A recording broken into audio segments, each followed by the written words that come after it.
My mom told me, "We just want a calm Christmas. Let's keep it kid-free." I respected it until I saw a video. My cousin's stepkids, my sister's roommate's toddler, and even her dog, all opening gifts. I snapped a photo of the frame certificate for a fully paid cruise, sent it to my dad, returning to sender. 2 hours later, he knocked on my door out of breath.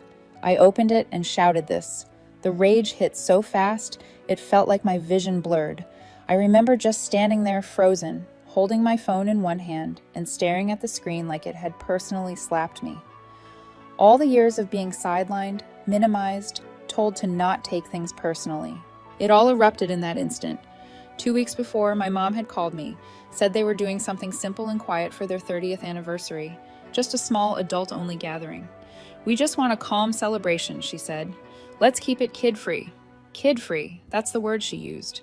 Like my 3 children, 10, 7, and 4, were chaotic little burdens instead of the actual grandchildren they always pretended to love. I didn't argue. I should have, but I've played the good daughter for too long. I told my kids Grandma and Grandpa just needed a quiet night this year. We'd do something together with them later. They bought it. They always buy it. And then the video, my cousin Alyssa, the queen of social media, had posted it by accident. A full panoramic shot of the party, champagne flutes in hand, my parents grinning in coordinated outfits. The house was decked out like a wedding reception. A 5-tier cake, live jazz band, balloon arches, and kids everywhere. Alyssa's new stepkids were chasing each other around the gift table. My sister's old college roommate's toddler was literally sitting in my mom's lap while she helped him open a present. There were other kids too, ones I didn't even recognize.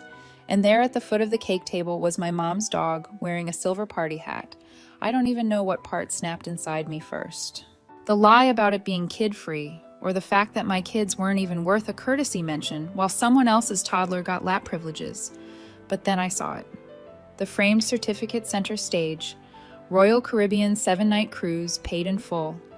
That was the final crack. Back in April, my dad had called me saying the roof repairs had eaten their savings. Their dream anniversary trip was at risk. I sent $6,000 the next morning. I didn't even ask questions. I just did it because that's what they always expected of me. The responsible daughter, the helper, the quiet one. I took a screenshot of that damn certificate and texted it to my dad with one line, returning to sender. 2 hours later, there was loud knocking on my front door. When I opened it, there he was. My dad, out of breath, red-faced, clearly not expecting I'd say anything out loud.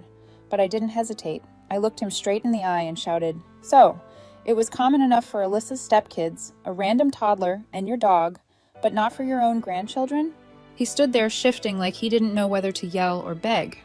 I didn't invite him in. He stepped forward anyway. "You're being dramatic," he said. That was his opening line. Not an apology, not a "let me explain," just an accusation.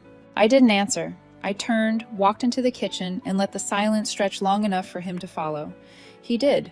Always has to be the one talking. He tried to spin it. Said they didn't plan to have kids there, but people just showed up with them. Said my cousin's stepkids weren't even supposed to come. That it all just happened last minute. Apparently my mom hadn't wanted to hurt my feelings, so she didn't say anything. I actually laughed at that, like lying and excluding us somehow hurt less. Then came the real reason for his visit. "You didn't mean that text, right? About the money." I didn't answer right away. I watched his face carefully, and in that second, I saw it clearly. The fear, not of losing me, or the relationship with his grandkids, but of losing control, of losing access. I told him I wanted the money back. All of it. The $6,000 for the cruise, the $1,200 last year for mom's emergency dental work, the $800 from when they couldn't cover the insurance deductible. I had receipts. He went quiet. Then he had the audacity to say, "That's family. We help each other." I asked him what part of that included lying to me and excluding my children from a celebration while someone else's toddler ate cake on my mom's lap. He didn't answer, just left. A few days passed. No apology, no check, no message, nothing. Then I got a text from my mom, short and sharp. "We've done everything for you. You're lucky we even let you come around as long as you have. You think your kids are special?" That was the final switch for me. I started looking through my accounts. My parents were on a few of them, things I'd opened for them during their rough patches. I started the process of removing them. Bank access, emergency contacts, everything, even their cell phone plan, which I'd been paying for since 2019. Gone. 3 days later, my mom called from a new number, left a voicemail about how ungrateful I was and how this behavior would ruin the family. That's when the guilt campaign began, and they used the only thing they thought still mattered to me, my children. They asked my sister to bring over a few gifts they had forgotten to give to my kids. She showed up unannounced with 2 bags, cheap, rushed presents, but the point wasn't the stuff, it was the message. We still love the kids. Don't punish them for your drama. I didn't let her in, and I didn't take the gifts. That night, I sat down and wrote everything out. Every dollar I'd given them, every sacrifice I'd made to help them, every moment I'd chosen them over my own peace. I sent the list to my aunt and uncle, my dad's brother, and his wife. They'd always been the quiet ones in the background, never really involved in the drama. I didn't expect a reply, but I got one the next day. Let's talk. We've seen more than you think. When I saw the message from my uncle, I had to read it twice. Let's talk. We've seen more than you think. Coming from him, that wasn't just casual. My Uncle Ray had always been the polite, hands-off one. Never took sides, never stirred the pot. But that text, that felt like the ground shifting. We met at a small diner 2 towns over. He brought my Aunt Karen, who usually stayed silent in family matters. That day, she didn't. They didn't waste time. Karen pulled out a small notebook. She said, "We've been keeping track. We just didn't know if you were ready." Turns out they'd seen a lot over the years. My parents borrowing money from me behind closed doors, then telling everyone they were the ones helping me. They'd heard my mom bragging about the cruise at Bridge Club weeks before the party, saying, "Thank God Rihanna was good for it." But what hit hardest was hearing that my parents had always framed me as the unstable one in the family. Karen told me word for word what my mom had once said. "Rihanna's kids are sweet, but they're a lot. She struggles. It's best we give her space." Space. That's what it was called now. Then my uncle looked me dead in the eye and asked, "Do you want your money back?" I blinked. He meant it. I told him yes, not just for the money, for the principle, for the disrespect, for being used and lied to for years and told it was love. He said he'd help, that they had a family attorney they trusted. He'd covered the retainer, said it was time someone in the family stood up to my parents. When I got home that night, something in me had shifted. I felt it. This wasn't just a boundary. This was a line in the sand. And apparently, my parents felt it too, because 2 days later, they showed up again together. No warning. They stood on my porch like they were about to deliver some royal decree. My mom had her arms crossed, and my dad had that blank, calm face he always used before saying something cruel in a soft voice. My mom started in immediately. Said she wanted to mend the rift and see the kids. Said she was willing to forget this entire meltdown if I just let things go. I didn't say a word. I walked inside, grabbed the envelope I'd prepared, copies of every transaction I'd made for them, and handed it to her. She opened it, glanced through it, and said, "Is this supposed to scare us?" I looked at her and said, "No, it's just a receipt for everything I'm done giving." Then I shut the door, and this time I locked it. The next morning, the text came from my dad. "We didn't raise you to be like this." I didn't reply. I was too busy forwarding documents to Uncle Ray's attorney, a calm, methodical woman named Lisa, who within minutes of reading my summary said plainly, "This isn't just reimbursement, it's financial manipulation, and we can prove it." By that afternoon, she drafted a demand letter. Nothing hostile, just professional and precise. It laid out the payments I'd made, the verbal agreements we could support with texts and voicemails, and a 30-day deadline for repayment before small claims action would begin. Lisa said the amount, $6,000, plus a bit more, was solid. If they didn't respond, we'd file. I felt calm, almost too calm. It scared me how quickly I'd gotten used to treating them like strangers, but I wasn't prepared for what happened next. That night, my sister posted a photo on Instagram, our parents in her backyard, smiling around a fire pit with her and her roommate, drinks in hand. In the caption, she wrote, "Grateful for real family who doesn't keep score." I stared at it for a while, not because I was surprised she took their side, but because of what I saw in the background. A notebook. My notebook. The one I kept in my kitchen drawer, where I jotted down payment dates, amounts, little reminders like Dad's oil change and Mom's prescription coverage. And there it was, lying open on a side table behind my dad's chair. I hadn't even realized it was missing. They had taken it, the day they showed up uninvited while they were trying to mend the rift. I texted Lisa immediately. She called within minutes. They took personal records from your home without permission. That's not just unethical. Depending on how they use it, it's potentially criminal. You need to document this now. So I did. I took screenshots, wrote a statement, and filed a police report the next morning for stolen property. Not because I expected a squad car to pull into their driveway, but to create a paper trail. It didn't take long before I got another message. This time, not from them. It was from my cousin Alyssa, the one who had posted the original party video. Hey, I'm really sorry. I didn't know they lied to you about the party. They said you were out of town. I stared at the message. Out of town? That was their version now? I asked her if she still had the original invite. She did, and she sent me a screenshot. My mom's name, a full guest list, a note at the bottom, kid-friendly event.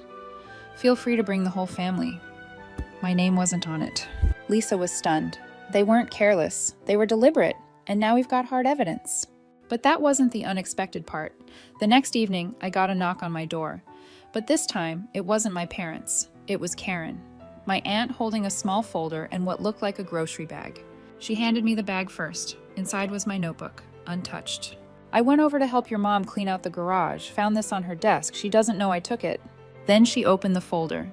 Inside were bank statements, hers and Uncle Ray's.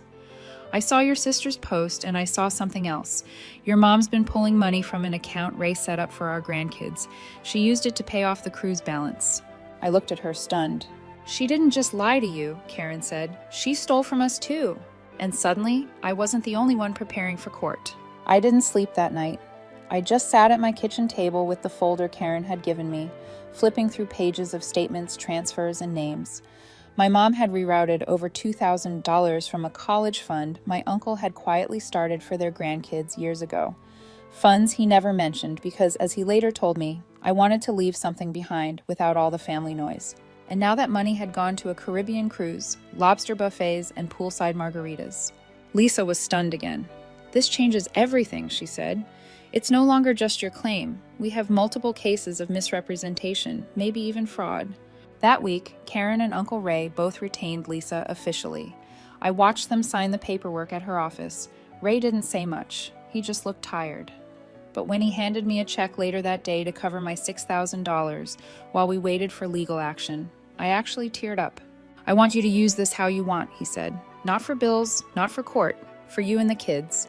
I didn't answer then, but I knew what I was going to do with it. My parents didn't stay quiet for long. Word got around somehow that Lisa had sent official letters. Maybe my sister told them. Maybe they saw the police report come through. But either way, the next move came fast. They posted on Facebook. A long, dramatic post from my mom with a filtered photo of her and my dad looking tearful on the beach. Caption read, 30 years of love and loyalty, now being torn apart by lies and greed. Some people think money matters more than family, but the truth always finds a way. We'll keep praying for those who've lost their way. The comments were brutal. Dozens of sympathizers, mostly church friends, neighbors, cousins we barely knew, all parroting back. Praying for you, stay strong, family comes first. It would have gutted me a year ago, but no, I just took a screenshot and sent it to Lisa. Then the next day, my sister showed up again. This time with our mom in the car parked down the street, clearly visible, but pretending not to watch. My sister handed me a handwritten letter. I didn't open it. You're seriously tearing the whole family apart over a few thousand. I told her I wasn't discussing anything outside of legal channels anymore. That's when she said it. They're thinking about suing you for defamation, for emotional distress. I stared at her for a second, then said calmly, let them. And I meant it because here's what I knew. The more they pushed, the more they exposed themselves. Lisa had already gathered everything. The invite, the notebook, the bank records, the voicemail, the fake narrative, the witnesses, all of it. My parents thought they were playing chess, but I had stopped playing. And that weekend, I did something I hadn't done in years. I booked a vacation, just me and the kids, a place by the coast with a rental cabin and 0 cell service. I wasn't going to post about it. I wasn't going to tell anyone. But when I saw the confirmation email, the one that said paid in full, I finally let out a breath I hadn't realized I'd been holding, and I smiled. The first morning at the cabin, I woke up to sunlight streaming through the windows and the sound of my youngest whispering, "Mom, there are deer outside." No notifications, no emails, no drama. Just a mug of coffee, the scent of pine, and my kids playing a board game on the floor like it was 1998. It was the first time in years I felt peace without guilt. We spent those 7 days swimming in the lake, roasting marshmallows, and falling asleep to the sound of crickets instead of phones buzzing. I didn't check Facebook. I didn't open texts. I turned off every alert. I didn't owe anyone anything. One evening, we were sitting around the fire pit, and my oldest asked, "Are Grandma and Grandpa still mad?" I looked at him and just said, "I don't know, and it's not our problem anymore, guys." It wasn't. That was the difference now. When we got home, I found a certified letter in my mailbox from their lawyer, except it wasn't what I expected. It was a short official notice stating they had no intention of moving forward with legal action. Lisa called it a bluff withdrawal. They figured out pretty quickly who had the stronger case. She said they folded. But what got me wasn't the letter. It was what came the next week, a package. No return name, just a small white box. Inside, wrapped in tissue paper, was my mother's wedding ring. The note said, "Maybe this means more to you now than it does to us." It didn't. I dropped it at a pawn shop on the other side of town. Didn't even look at the price. Used the cash to buy the kids' bikes. They deserve movement. Forward. Free. Fast. I haven't heard from them since, but Karen calls every Sunday. Ray sends postcards to the kids from random diners he finds on his motorcycle trips. Last month, Lisa helped finalize a court agreement requiring my parents to repay the loan in monthly installments, tracked and enforceable. We didn't do it for the money. We did it for the record. And every time I see that line on my bank statement, deposit $250, court settlement, I feel one thing: freedom, not revenge, not bitterness, just closure. Because the truth is, they didn't cut me out. I walked away, and I took the best parts of my life with me. For the first time in decades, I wasn't the designated fixer, the good daughter, the financial safety net. I was just Rihanna, a mom of 3 who finally realized that love without respect isn't love at all. I started small: morning walks, journaling, reading to my kids at bedtime without my phone buzzing on the counter. I picked up new hobbies I never thought I'd have time for: painting with my youngest, teaching my middle child how to bake bread, helping my oldest with his science project without being distracted by the constant guilt calls. And with each day, I felt lighter, like I was stepping out of a fog I hadn't even realized I'd been living in. My kids noticed it too. They stopped asking when we'd see Grandma and Grandpa. They stopped waiting for promises that never came. Instead, they leaned into the life we had right in front of us. Play dates, camping trips, Saturday pancakes. Real family, the kind that shows up not because they have to, but because they want to. One evening, while tucking my youngest into bed, she looked at me with her big eyes and whispered, "Mom, are we enough?" I froze for a second. Then I pulled her close and kissed her forehead. "You're more than enough. You're everything." That was the moment I knew I had made the right choice. Not just for me, but for them. For their future, their peace, their sense of what family truly means. Because family isn't about blood. It's about who shows up when you need them most. And sometimes the hardest, bravest thing you can do is walk away from the people who share your DNA, but not your respect. So now when I think back to that night, the video, the cruise, the lies, the exclusion, I don't feel rage anymore. I feel clarity. It wasn't the first time they lied to me, but it was the last time I let it break me. And every time I see my kids riding their bikes, wind in their hair, laughter spilling into the air, I remember exactly where the money from that pawned wedding ring went. Into freedom, into joy, into us. I don't know if my parents will ever try to reach out again. Maybe they will. Maybe they'll never speak to me for the rest of my life. But either way, I'm at peace with it. Because I finally learned that my worth was never measured by how much I could give them. It was always measured by the love I poured into the people who mattered most, my children. And that's something no one can take away from me. So yes, they lost a daughter, but I didn't lose a family. I found one, right here, under my own roof, around my own table, in the quiet laughter of my kids as they drift to sleep. And that finally is enough.